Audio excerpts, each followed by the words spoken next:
So why do you lose hair? Why can't you grow hair?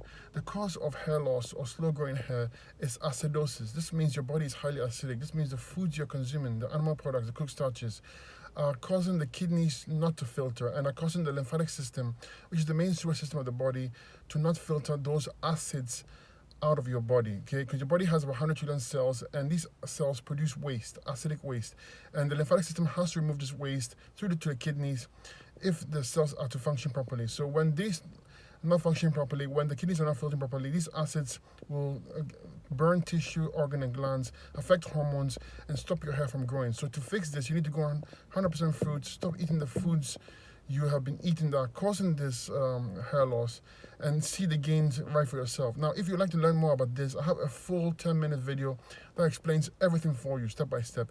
You just need to click the link below, put your email address, and get access to this full video. Nothing is held back. You get all the information you need.